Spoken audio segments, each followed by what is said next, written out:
go ahead and have it, not be modified or have any knowing what's going into our food, but also just access, especially with COVID and things like that going on. Sometimes it's kind of hard to get leafy greens in certain areas. So in this case here, you can see, like I said, it's 6 channels. Each one of these is a 4x4 composite fence post that was actually purchased from Home Depot. And they're being mounted to the wall using this wire shelving system. This one here is made by Rubbermaid. There's other ones made by Alpha and different companies and things like that. But essentially it consists of these vertical pieces that are screwed into the wall. Some have a track that goes along the top that you hang. And then there are these metal shelf brackets that are essentially what's holding up the channels or providing additional support. They are adjustable. The main reason for making this choice initially was to make it so that you could adjust the height to bring like the lights closer to the plants. However, as this has kind of evolved, because we've been learning as we built this out, you can't really do that anymore now that this pipe is rigid. These used to actually be hoses at one point, and we switched to this, and I'll talk a little bit about that in a second. As I mentioned, it's 30 sites. It's actually really 36 sites, but we're only using 30 of them. Main reason for that is because, and you can see over here, I have these actually capped off, is because lights, which these here that we've gotten from Amazon, only come in 2-foot or 4-foot lengths, and these posts are 40 inches. So we really ideally need a 3-foot light to kind of fit between here, but Amazon doesn't really make one. Or now these are Barina lights from Amazon. We couldn't really find one that was that length anywhere that had this kind of profile. Each row has 2 24-watt Barina LED lights. One is what you might hear as a blurple light, which is purple and red, blue and red. And then the other one is a full spectrum white light. And that, again, this is just kind of what we had. If I was to do it again, maybe I would do both blurple on either sides because they promote, more leaf growth. But for the most part, that's pretty much what this is. And there's also 2 per row. So as I mentioned, 12 total. They are on 2 plugs basically. These kind of chain together using these wires here to basically connect from one light to the other. And we have them plugged into the surge strip up in the corner. So you can see we have this white wire, which is this side, and then this other white wire, which is this side here. As for the plumbing on this, the reservoir, which is holding our water and our nutrient solution, is a 5-gallon bucket. That was actually something we learned because we initially had a big 17-gallon tote, and every time we had to empty it, it was a nightmare. We actually ended up trying to use a transfer pump, and it just wasn't working. So the reason that we went with the 5-gallon bucket is because we wanted it to be very easy for us to do nutrient changes, basically clean out our reservoir. So 5-gallon bucket, it's HDPE, which means it's food grade, food safe. So is the lid. So there's no cases of like, if you use like a Home Depot bucket, for example, they're dyed orange. That could leach into your water supply. So we were very conscious about the choices we made there and how we did that versus just getting a 5-gallon bucket from somewhere else. You can actually find a lot of these used. Restaurants get rid of them, things like that. They also come in 7 gallons if you need a little bit more. This is probably too small for a system this size. I mean, we're getting by with it and it's working, but you'll see when I turn it on, the water literally drops down about halfway from a full bucket, just to kind of fill all the pipes and things like that. So it does, if we went with a 7-gallon here, it'd probably be perfect. Tubing wise, we kind of have, each channel has its own inlet or incoming water and outgoing water or drain. The incoming side has basically a ball valve that controls the pressure or the amount of water that's kind of let into the channel. This is because the pump that we have now is actually a little bit too high or too powerful. It's a 1,600 gallon per hour submersible pump. Probably could do with 1,000, maybe even less. But the challenge with that is that every pump has a rating on it called head height, and this one here is rated for, I think it's 9 feet.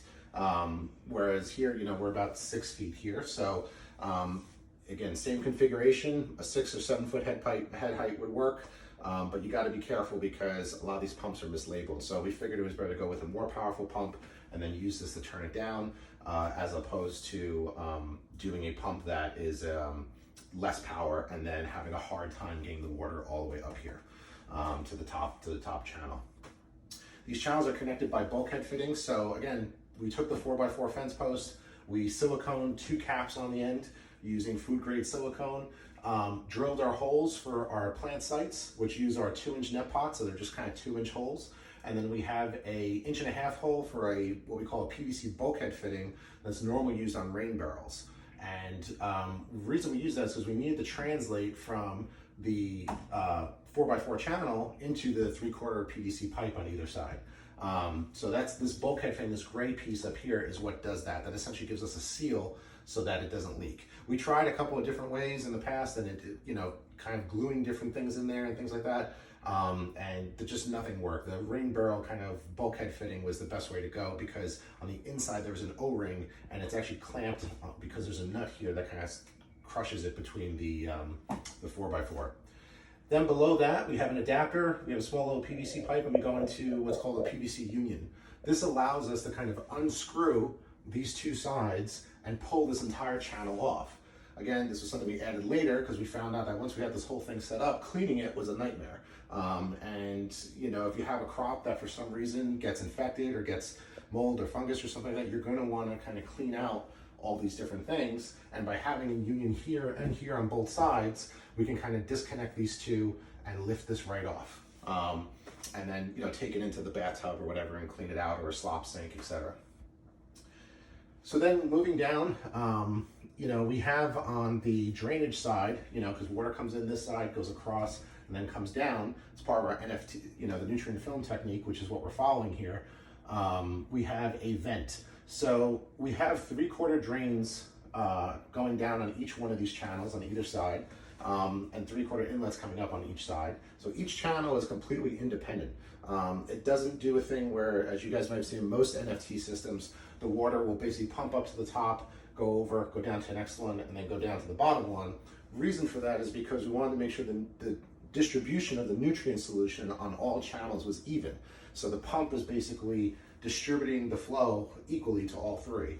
Again, that's an assumption. We don't know for sure if that's actually the case, but I gotta believe that, the roots on the plant kind of act like a filter, and as the nutrient solution is passing through them, it's pulling those nutrients out of the water, which means that the last plant is getting less nutrients than the first one if we did a system that kind of fed from one channel into the other. So by doing this, every channel is getting fed on both sides from the reservoir. And then on the drainage side, coming back in, again, it's not draining to each channel, they're draining down to a manifold that was basically custom built for this. It has one kind of hard to find part. Besides that, it's just standard 2-inch PVC plumbing. But you can see down here, we have these 3/4-inch drops, PVC drops, going into a T-coupling, or PVC T-coupling, that has a 3/4 outlet on one side and a 2.5-inch, or 2-inch, 2-inch outlets on either side. And we use small pieces of pipe, like in between here, to basically put all these together with a 90-degree bend in the corner, to essentially build a manifold that all the drainage from all the channels dumps into, so that we can have a single point that returns into our reservoir. And then the outgoing, or the water going into the channel, is by this 3/4 pipe here, which connects to our pump. So as I mentioned, we have a submersible pump in the bucket. That pump pumps up to here, and then it gets divided and it goes to either side. Either side is fed by a 3/4 line, and as you can see, it's a single line that comes up with branches that come off to feed each of the channels. Again, this has a union here as well, so that we can disconnect it and take the bucket out. The same thing happens with the drain. This whole piece here is actually not glued in. You can wiggle it off and pull it out of there. Another thing to point out is we have this chiller down here. This is actually an aquarium chiller that's been drilled into the side of the bucket. It's not hooked up right now. I'm actually waiting on a power adapter for it, because the one that was in there for some reason didn't work. But the reason that that's there is because the water temperature on this system, because we have so much restriction between the valves and using too powerful a pump, is climbing. It's actually it's around 80, 81 degrees, even though the ambient temperature is only about 70 degrees, because the restriction is causing heat to form. So it's kind of counterintuitive to go ahead and then cool what we're already creating. In an ideal world, I would probably downsize the pump, get rid of the chiller, make it so that the valves could be wide open on each channel, and then we would have less restriction, and the assumption would be we'd have less of a temperature increase. However, One of the things that even if we do reduce the pump, having more control over the temperature of the water is necessary, or we feel that it's a good to have kind of thing, which is why we've added this here, so that even though we're hoping it's gonna help with our problem that we're running into right now, in the future, if we do downsize the pump, we can't assume for sure that the water is going to be exactly what we want it to be. The ambient temperature, for example, in the house varies by 5 to 10 degrees. If we aren't, go away for a week and the temperature goes down to 60, or maybe it might go up, as high as 90 because it's really hot outside. Regardless of the size of the pump and the valves and how much restriction there is, you're still going to need to cool the water. So having that there is just kind of a nice to have and something that we're kind of experimenting with right now. As I also mentioned, 3/4 pipe coming up on this side and this side are both mirrors of each other. So you can see that these are both drains, and then these are kind of our intakes. Each channel has about a 1/2 inch of water that stays in there. So one of the other kind of misconceptions about NFT too is that when you have an NFT system, usually you see the channels, they're angled and they're usually round pipe. We wanted to go with square pipe because we wanted the roots to be able to spread when they're in the channel. If it's, for example, if it's round, you can imagine the roots are all going to kind of come down to a single point in that channel, which again, not a bad thing. It works for a lot of people, but it was something we wanted to try with these fence posts. Also, by having that 1/2 inch of water in there, that means that the reservoir is not the only water storage system. We need to have, like you can imagine, if this entire thing was empty, we would have to pour water into each channel and then finally fill up the reservoir, because the water that's in here is kind of exchange water. The new water's coming in and pumping it, and then whatever's coming in is draining out, but there is already kind of a 1/2 inch water level in there, just because the bulkheads themselves they stick above the bottom on the inside of the channel here. So that's just something to be aware of. And that's another reason why cleaning them is very important too, because you can take this out, put it into a slop sink or your shower, and then you can get that water that's kind of up to the bulkhead fitting level and get that out of there, so that you can really kind of clean and sanitize the whole system. Another thing that we're doing too is, which is kind of hard to see because some of these plants are pretty big, but the net pots that we're using, they're 2-inch net pots. They're white ones, which we got for aesthetic reasons. They're just bought off Amazon, but they instead of using a 2-inch net pot and then getting like a 2-inch Rockwool cube and then cutting it up to kind of fit in there, we 3D printed an adapter that can be used to use a Rockwool grow plug. So a Rockwool grow plug, for you that don't know, it's basically like this 1 in diameter, 1.25 inch roughly diameter piece of Rockwool that's usually used for cuttings. It has a slit in it, and you would normally take a cutting off like a tomato plant, stick it in the slit, and then you can grow your cuttings and then use those to, in your system. But we wanted to use them because having less Rockwool means more drainage. And we had run into an issue in the past where we were dealing with a lot of root rot because, there's a lot of water kind of going onto these plants. So by using a grow plug, it's less Rockwool overall. And, we were able to kind of use our 3D printer to help with some of that. So like, for example, here's one of our smaller plants, and I'll kind of come over here and show. You can see that there is a little white ring in there, and that under here, this is our grow plug, and it's not completely filling the net pot, but it is staying in the center and allowing our roots to grow out the bottom. So, and that's a good example of one of our smaller plants. Like I said, some of these plants, and this is important for anyone that has a hydroponic system, you should always be checking the roots and seeing what they're doing. So in this case, this is kind of a bigger plant. You can see, and actually I can't even pull it out of here. Let me see here. Here's an example of one of the root systems. You can see it's these beautiful white roots. This is butter crunch lettuce. And we have great new root growth. We have the bloom up here, which is kind of where they all come together. We also have air roots developing, which is ideal for our NFT system.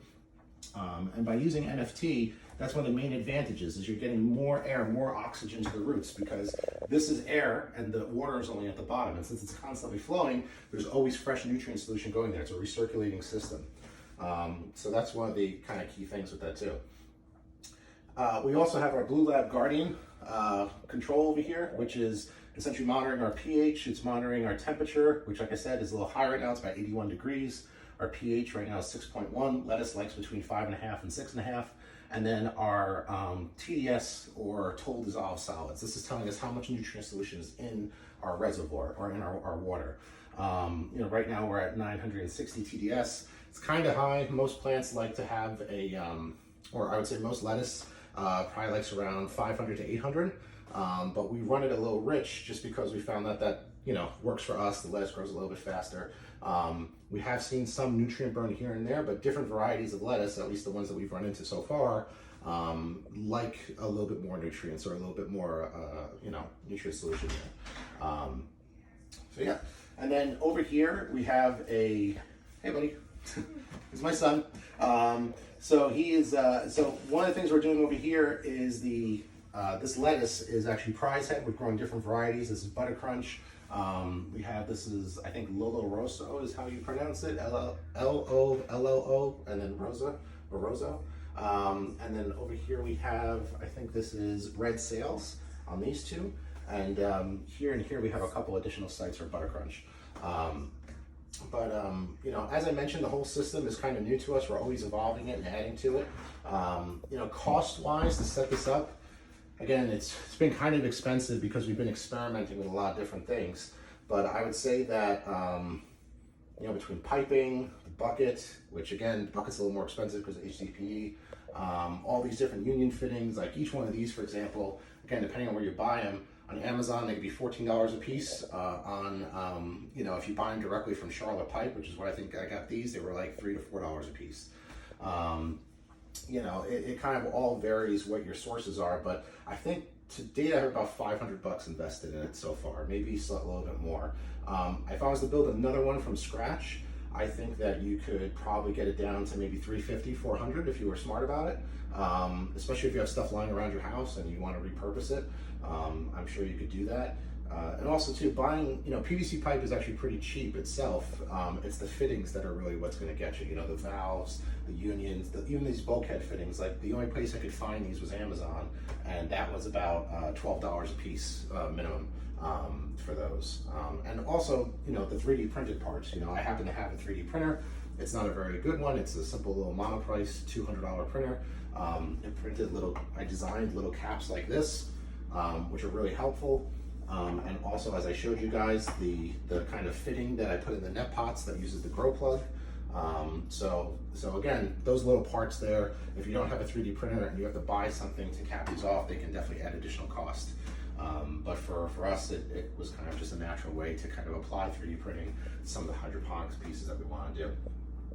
Another cool feature about this, as you guys saw, we added the shades recently. This was a new development. So at night, when all the lights are off, this wall lights up our entire house because we have a kind of an open floor plan, and this is in the middle of our kitchen. So we add these shades. Again, these are just cheap shades, light blocking shades off Amazon. They're just simple pull down, and it attaches to the bottom shelf here, which we needed this shelf on the system to hold our lights up, but it also serves as a way for us to have some storage. And as you can see, we use Flora Grow as our nutrients, so we keep our nutrients up there. Some pH tabs. We use these trays sometimes for, if we got to pull the plants out for some reason to kind of keep them wet.